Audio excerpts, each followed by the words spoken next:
So you've bought some crypto and keep hearing, not your keys, not your coins. Have you ever wondered how to actually hold your own keys securely? A crypto hardware wallet might be your new best friend. I'm Brett at CryptoGX, and in this video, I'll walk you through how to set up a hardware wallet. In this example, I'll use a Ledger Nano X, but you can use pretty much any hardware wallet very similarly. You'll learn more about what a hardware wallet really is, how to set up your new wallet, including setting a PIN and saving your recovery words, and how to use, manage, and send and receive your own crypto. I'll explain the key beginner terms like private keys and seed phrases along the way. You'll be able to confidently use your hardware wallet knowing that your coins are safe and under control. So what is a hardware wallet and why should you use one? Well, a hardware wallet is a physical device that stores your crypto's secret keys offline away from internet hackers. Think of the private keys as the secret passwords that control access to your crypto funds. If somebody has your private key, they can spend your money at any time. Keeping these keys offline in a hardware wallet means even your computer, if it gets a virus, your private keys stay safe. Now, the Ledger Nano X, one of the most popular hardware wallets, uses a secure chip to hold your keys and signs transactions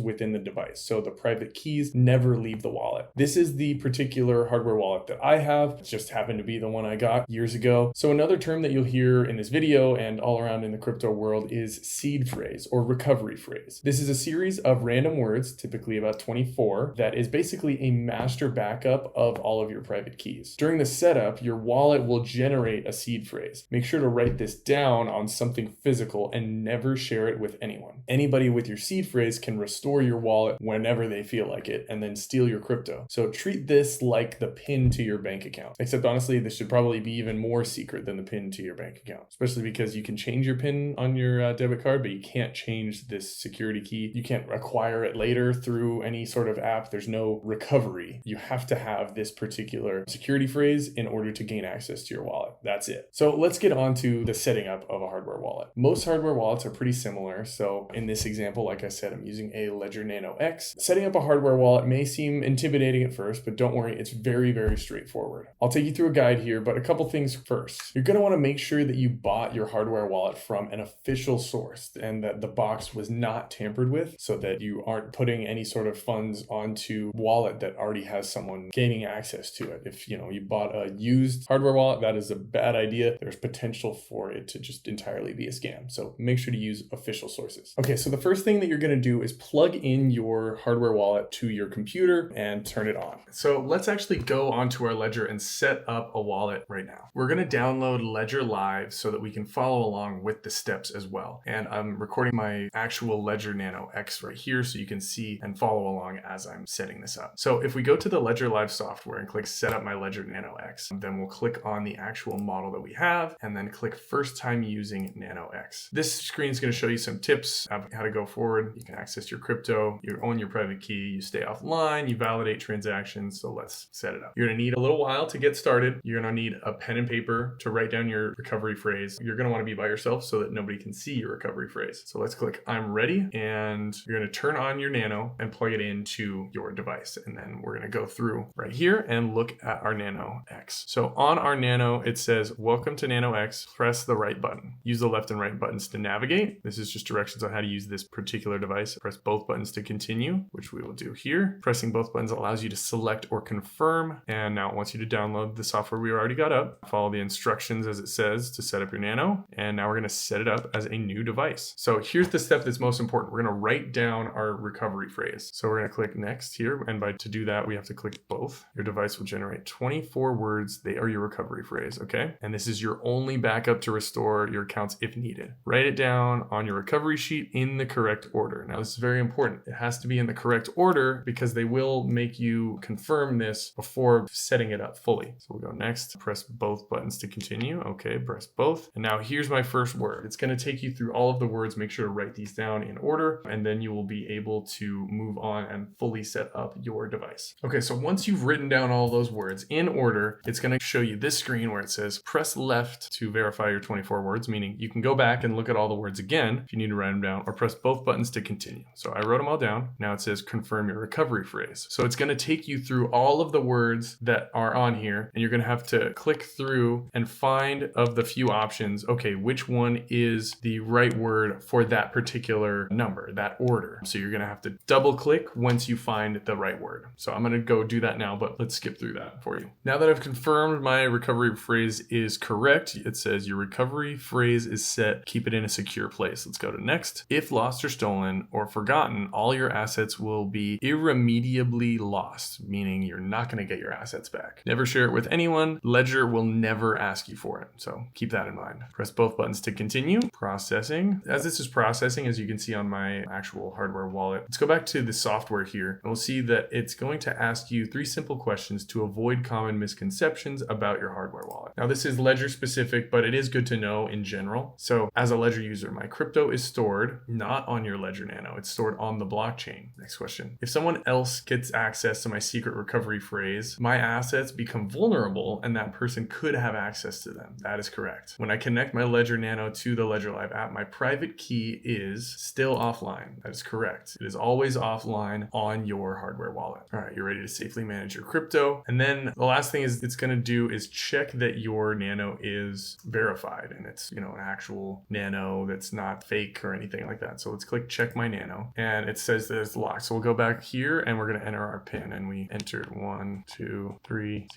Yours will not be 1230. And then we'll go back to the app here and click retry. Perfect. Now it's going to ask us to create a secure connection. So allow a connection with Ledger or deny. So we'll go back and click both buttons here, and that allows it to connect. So you're all good. You're genuine, ready to use. So let's continue here on Ledger Live, the actual software where you can manage your hardware wallet. They have this subscription service that's completely unnecessary. So I'm just going to click X here. So now I'm going to set down my hardware wallet. With Ledger Live specifically, you have this page right here where it shows my Ledger, and it'll show all the apps that you could connect. And basically what you're going to want to do is use the particular blockchains that you're planning on sending any sort of crypto to. So if you're going to send yourself some Bitcoin, you're going to go over here and click install. You want to send some Ethereum, click install, XRP, install. I'm going to do all those. Solana, I might put some Sui on there, some Cardano, maybe some Polkadot. I'll go through this later, but you're going to want to install all of those apps so that you can use that particular currency. That's going to be your first go-to. So we've got Bitcoin installed here. We're going to wait for this process to finish. Let's go to the install apps section. So while we're in the Ledger Live software, you can see that it manages all of your balances. You can check your balances. You can do things like send and receive funds, especially if I pull out this side here. You can send and receive funds. You can update your firmware for your device. If you go to my Ledger, at the moment it's locked. Now I've unlocked it. You can see the operating version right here, and you can update your firmware and all that good stuff. But let's take a walkthrough of,